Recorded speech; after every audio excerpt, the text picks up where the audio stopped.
Ciao ragazzi, io sono Riccardo, bentornati nel mio canale YouTube e nel mio piccolo laboratorio. Oggi mi sono divertito a realizzare questi due pezzi con il tornio per legno della Parkside, modello PDM 600B2, comprato a Lidl il 17 febbraio 2022 a 99 euro.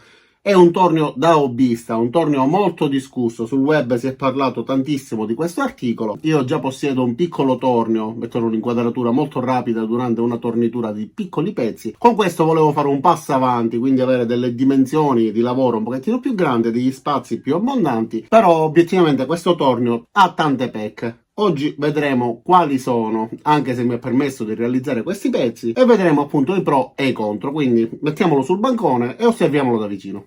Iniziamo. Prima di iniziare però diamo un'occhiata a questa etichetta stampata sulla confezione, quindi tornio per la lavorazione di pezzi di legno fino a 60 cm di lunghezza e 25 cm di diametro, potente motore con regolazione elettronica continua del numero di giri, robusta guida in alluminio per il montaggio sul banco di lavoro, testa filettata M18 per 1,5, incluso 4 contropunte dentellate e disco portapezzo, contropunta con leva di bloccaggio rapido e punta mobile del mandrino, supporto dell'utensile con superficie regolabile, 2 scalpelli per la lavorazione del legno, incluso materiale per il fissaggio al banco di lavoro. Guardiamo anche le caratteristiche tecniche, quindi potenza allacciata 550 watt, numero di giri a vuoto regolabile da 800 fino a 3000 al minuto, lunghezza della guida 94 cm e mezzo, lunghezza del pezzo in lavorazione massimo 60 cm con diametro massimo 25 cm. Gli scalpelli in dotazione saranno sia di forma obliqua che con forma cava, troveremo anche 2 chiavi per montare e smontare vari mandrini, il cavo di alimentazione sarà lungo 3 metri e peserà in totale 6,5 kg. E allora ragazzi, siamo pronti a vedere quindi il tornio da vicino, ma prima di vedere le caratteristiche, pro e contro eccetera, volevo farvi vedere i pezzi che ho lavorato, quindi metterò delle inquadrature durante la tornitura. Ci sono tantissimi errori sicuramente in questo video perché io sono un principiante, quindi ancora ho tanto da imparare con il tornio, ma è un tornio destinato agli hobbisti, non è un tornio professionale, quindi è giusto che io possa avere commesso alcuni piccoli errori. Vi ricordo sempre di utilizzare almeno gli occhiali protettivi e di non esagerare mai con le velocità. Allora, guardiamo la realizzazione di questi pezzi.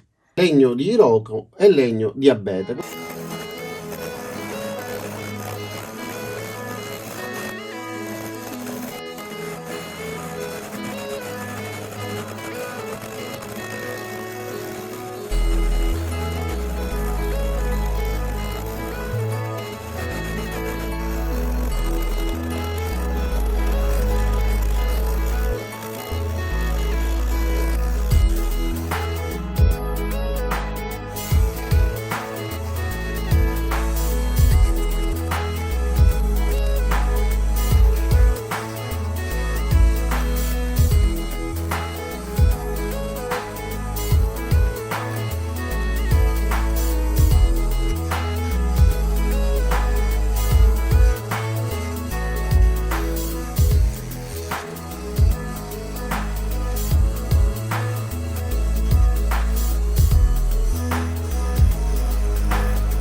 E allora ragazzi, quindi che ne dite della realizzazione di questi due pezzi? Io mi sono divertito davvero tantissimo. Peccato che il tornio purtroppo sia da rendere. Voi vi chiederete, ma perché? Ha realizzato dei pezzi, sembrano riusciti bene, ovviamente sono presenti alcuni errori, alcuni difetti dovuti alla mia inesperienza. Ma perché vuoi fare il reso di un tornio che ti ha permesso di lavorare su un pezzo di abete così grande e di lavorare in modo quasi dettagliato, così preciso, di ottenere pure questo anellino su un pezzo di Iroko? Perché il tornio è difettoso ed è anche pericoloso, almeno dal mio punto di vista. Anche se non sono un esperto, ho riscontrato qualcosa che mi ha fatto storcere il naso e non poco. Allora, innanzitutto il sistema di blocco della guida ha un sistema strano, perché il serraggio dovrebbe avere un fine corsa che mi faccia capire che io sono arrivato alla fine della filettatura e il pezzo è ben fissato. E invece no, guardate, se io continuo a girare si svita di nuovo.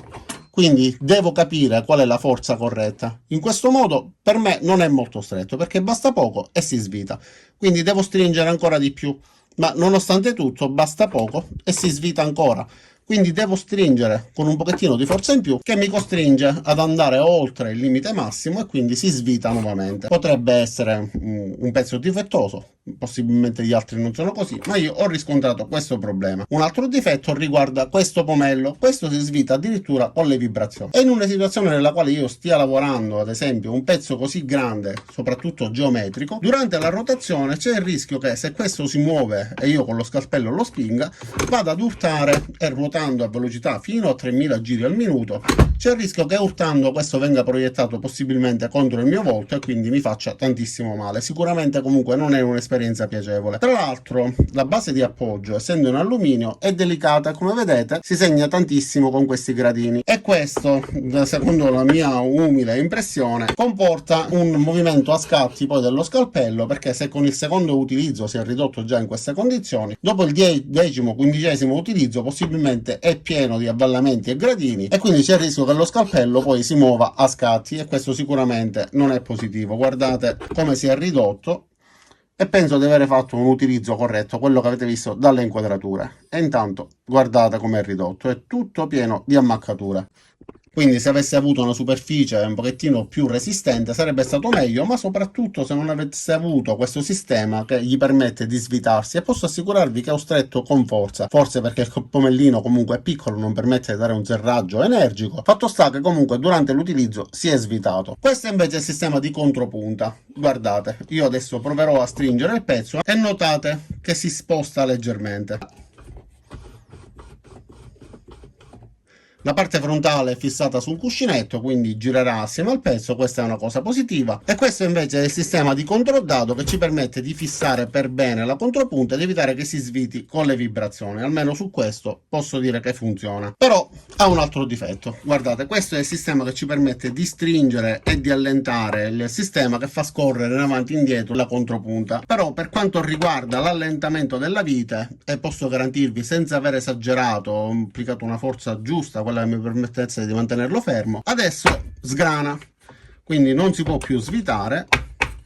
Guardate, quindi già questo è il terzo difetto che riscontro su questa macchina. Non riesco assolutamente a svitarlo. Tra pomelli che si svitano e pomelli che non si svitano più, devo dire che obiettivamente, se avessero utilizzato dei componenti di qualità superiore, forse poteva andare bene. Per quanto riguarda l'appoggio degli scalpelli, per quanto riguarda il serraggio dei vari pomelli, già al secondo utilizzo sto avendo tutte queste difficoltà che ritengo che non siano assolutamente normali. Guardiamo ora i comandi presenti sul corpo del motore. Allora, questo è il tasto di accensione e questo è il tasto di spegnimento. Questa invece è la rotella che ci permette di regolare il numero di giri da 800 fino a 3000. Per accenderlo dovremo premere il tasto verde e contemporaneamente il tasto rosso avanzerà, permettendoci di spegnerlo molto rapidamente, perché sporgendo di più è come se fosse quasi un fungo di emergenza. Guardate. Quindi colpendolo andremo a scolpire sicuramente il tasto rosso, potremo spegnerlo molto velocemente. Non è un fungo d'emergenza, però comunque ci aiuta a spegnerlo con molta rapidità. Ed è un peccato che solo questa parte sia costruita bene. Per quanto riguarda motore, regolazione del numero di giri, accensione, spegnimento, robustezza delle plastiche, eccetera, questa parte mi piace, anche il mandrino gira molto dritto. Peccato che abbia riscontrato questi altri difetti non trascurabili. Questi sono dei difetti che purtroppo non mi rendono un felice possessore di questo tornio. Ora vi faccio vedere anche la sostituzione dello stesso. Quindi bisogna utilizzare una chiave bloccare la parte che fissa sul motore, dopodiché svitare. Nella parte posteriore ci sono dei fori che ci permettono di fissarlo al pezzo con delle viti ed è possibile utilizzare quest'altro tipo di mandrino che va avvitato sempre allo stesso modo e che ci permette di lavorare, come avete visto, con questo pezzo più piccolo. È possibile ovviamente utilizzare anche altri accessori, mandrini autoserranti eccetera, acquistabili separatamente, che abbiano lo stesso tipo di filettatura, quindi M18. E questi sono gli scalpelli che vengono dati in dotazione e sui quali non posso esprimermi tantissimo perché dovrei essere un intenditore per poter dare un parere chiaro, però obiettivamente mi hanno permesso di lavorare alla fine, di ottenere quello che vedete, ma non sono riuscito a capire se questo problema, quindi tutti questi difetti, siano dipesi dalla velocità, dalla mia inesperienza, dalla qualità degli scalpelli o chissà da cos'altro. Comunque sia, alla fine il loro lavoro lo hanno fatto, sicuramente lavoreranno meglio con una filatura adeguata, però comunque momentaneamente mi hanno permesso di ottenere dei risultati che mi hanno lasciato relativamente soddisfatto. Solo che ho letto sulla confezione che venivano date in dotazione sistemi di fissaggio al banco di lavoro, ma non ho capito di cosa si tratta, perché ho dovuto fissare la base in alluminio al mio banco di lavoro utilizzando dei morsetti che già possedevo, quindi forse ho frainteso qualcosa oppure mancava qualche accessorio all'interno della confezione del mio prodotto. E allora ragazzi, quindi cosa dire di questo tornio della Parkside? Come avete visto ha tanti difetti, pomelli che si svitano da soli, guide che si muovono col rischio che vadano a sbattere contro il pezzo a rotazione, altri pomelli, altre viti che invece non si svitano più. Quindi sinceramente non è un tornio che per i miei gusti può andare bene. È un tornio nel quale io personalmente nel mio esemplare ho riscontrato alcuni difetti. Spero che chi abbia comprato questo tornio faccia tutti i controlli, provi a serrare bene, verificare se con le vibrazioni si svitano i pezzi eccetera, perché altrimenti potrebbe risultare pericoloso. Alla fine, come tornio, se fosse stato dotato di componenti di qualità leggermente superiore, forse sarebbe stato un tornio che valeva molto molto di più. Purtroppo invece in questo modo a me non soddisfa assolutamente ed è un peccato perché mi ha consentito da inesperto di ottenere questi risultati che a me piacciono. Quindi immagino che con una qualità superiore dei componenti e con un minimo di esperienza in più sicuramente avrei ottenuto dei risultati migliori, ma non mi sento personalmente di continuare a fare prove, rischiare che mi si sviti qualche pomello mentre sto lavorando e quindi rischiare di farmi male, soprattutto essere vincolato a questa vite che è rimasta bloccata e che quindi non mi permetterebbe di utilizzare dei pezzi più grandi. Cosa dire? Fate voi le vostre valutazioni. Io personalmente farò il reso perché questo oggetto è non funzionante. Spero che questo video vi sia piaciuto, vi sia stato utile. Se avete dei consigli per quanto riguarda la tornitura, scrivete giù nei commenti, a me fa sempre piacere leggere le vostre opinioni, anche se ho poco tempo per rispondere, scusatemi di questo. Detto questo, non mi resta che ringraziarvi di aver visto questo video fino in fondo, vi invito ad iscrivervi al mio canale, mettere mi piace al video se vi è piaciuto e l'avete ritenuto utile, cliccate sulla campanella qua giù per attivare le notifiche e ci vediamo ai miei prossimi caricamenti. Ciao da Riccardo e a presto!